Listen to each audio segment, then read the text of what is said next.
আসসালামু আলাইকুম ভিউয়ার্স। আজকে আমি আপনাদেরকে পারফেক্ট গুঁড়ো দুধের লালমোহন মিষ্টি তৈরি করে দেখাবো। আমি আজকে আপনাদের সাথে যে রেসিপিটা শেয়ার করছি সেটা নো ফেল রেসিপি। আমি ঠিক যেভাবে ভিডিওতে দেখিয়েছি এবং উপকরণের পরিমাণগুলো ঠিক যেভাবে বলেছি সেম টু সেম ফলো করলে আপনাদের মিষ্টিও একদম পারফেক্ট হবে। তাই ভিডিওটি শুরু থেকে শেষ পর্যন্ত অবশ্যই দেখবেন এবং আশা করছি আমার আজকের এই রেসিপিটি আপনাদের ভালো লাগবে। এর জন্য একটি বাটিতে আমি একটা বড় ডিম ভেঙে নিয়েছি। ডিমটা যেন খুব বেশি ছোট সাইজের না হয় সেদিকে খেয়াল রাখলেই হবে এবং ডিমটা কিন্তু রুম টেম্পারেচারে আছে। এখন এতে দিয়ে দিব 3 টেবিল চামচ পরিমাণ তেল, 2 টেবিল চামচ পরিমাণ চিনি, 2 টেবিল চামচ পরিমাণ পানি,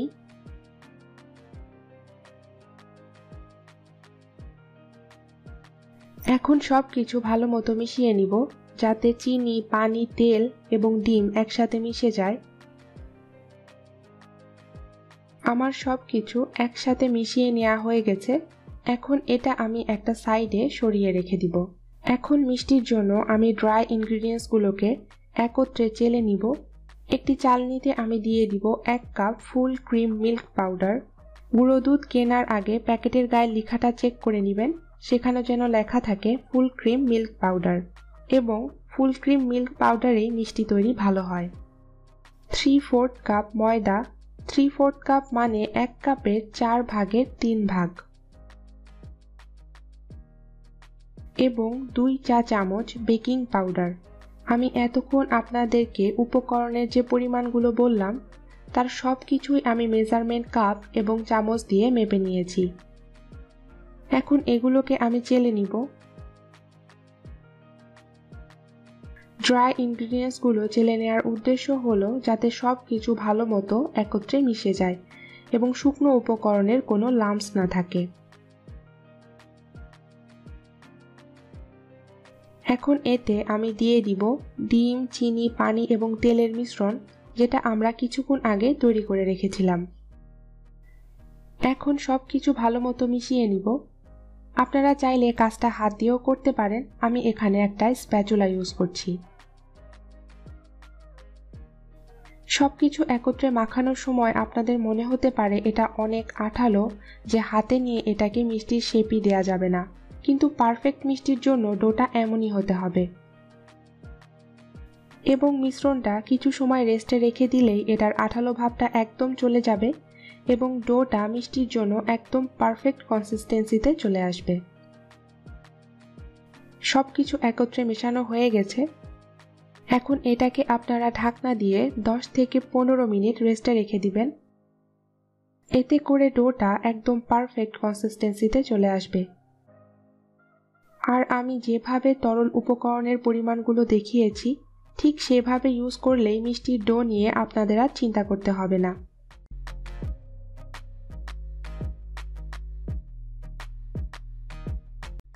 এর মাঝে আমরা মিষ্টির জন্য শিরাটা তৈরি করে নিব। শিরার জন্য একটি পাত্রে আমি দিয়ে দিব 2 কাপ চিনি এবং 4 কাপ পানি।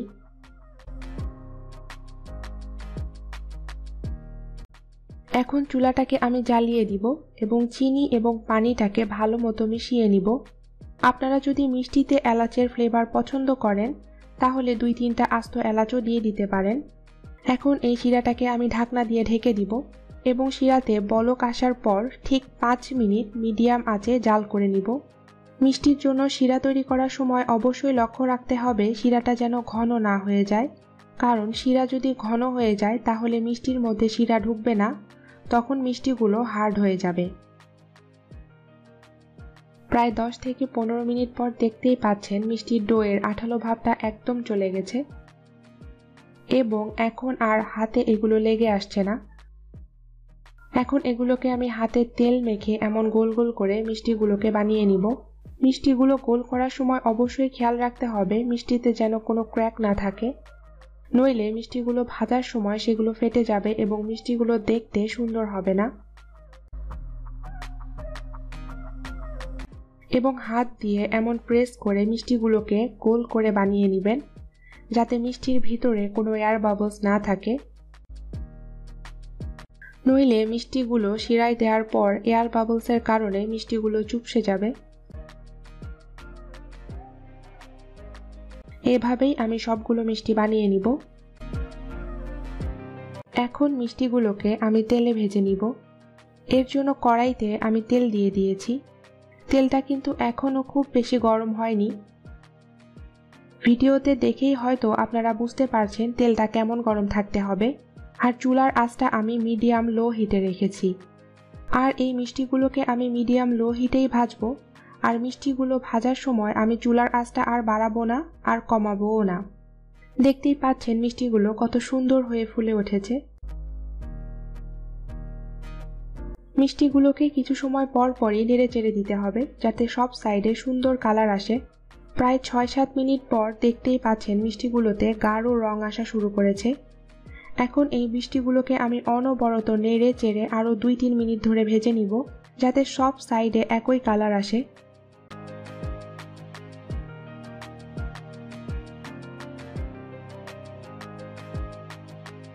মিষ্টিগুলো আমার ভাজা হয়ে গেছে। এখন এগুলোকে আমি তেল থেকে তুলে নিব এবং এই মিষ্টিগুলো ভাজতে আমার প্রায় ১০ থেকে ১২ মিনিটের মতো সময় লেগেছে। মিষ্টিগুলো তেল থেকে তুলে নেওয়ার পরও এগুলোর মধ্যে কুকিং প্রসেসটা চলতে থাকে এবং এর জন্য মিষ্টির কালারটা কিছু সময় পর আরও একটু ডিপ হয়ে যাবে। এখন এই ভেজে নেওয়া মিষ্টিগুলোকে আমি ঠান্ডা করে নিব, তবে একদম ঠান্ডা না, মিষ্টিগুলো যেন উষ্ণ গরম থাকে এবং সেগুলো যেন আপনারা হাত দিয়ে স্পর্শ করতে পারেন, কারণ গরম মিষ্টি গরম শিরায় দিলে সেগুলো চুপসে যেতে পারে। পরের ব্যাচে আপনারা যখন আবার মিষ্টি তেলে দিবেন তখন চুলাটা বন্ধ করে তেলের তাপমাত্রাটা আবার একদম কমিয়ে নেবেন এবং তারপর মিষ্টিগুলো তেলে দিবেন। নইলে বেশি গরম তেলে মিষ্টিগুলো দিলে তেলে দেওয়ার সঙ্গে সঙ্গে মিষ্টিগুলো বাদামি রং হয়ে যাবে এবং ভিতরে কাঁচাই থেকে যাবে। মিষ্টিগুলো উষ্ণ গরম হয়ে গেলে আমি আগে থেকে করে রাখা শিরাটাকে আবার চুলাতে দিয়ে গরম করে নিব এবং শিরাতে হালকা হালকা বলক চলে আসলে মিষ্টিগুলো শিরাতে দিয়ে দিব।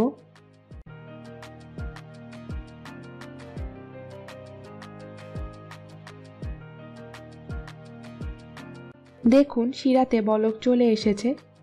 এখন আমি চুলার আঁচটা একদম মিডিয়াম লো করে দিব এবং মিডিয়াম লো হিটে মিষ্টিগুলোকে শিরার মধ্যে ৫ মিনিট ফুটিয়ে নিব। ৫ মিনিট পর চুলাটা বন্ধ করে দিব এবং ঢাকনা সহ ঢেকেই মিষ্টিগুলোকে শিরার মধ্যে রেখে দিব প্রায় ২ থেকে ৪ ঘন্টা। এর মধ্যেই মিষ্টিগুলো শিরা খেয়ে একদম ফুলে উঠবে। প্রায় ৩ ঘন্টা পর দেখতেই পাচ্ছেন মিষ্টিতে শিরার পরিমাণ একদম কমে এসেছে এবং মিষ্টিগুলো ফুলে ডবল হয়ে গেছে। এখন এই মিষ্টিগুলোকে আপনারা এইভাবেও সার্ভ করতে পারেন, আবার চাইলে ফ্রিজে রেখে ঠান্ডা করে তারপরও সার্ভ করতে পারেন।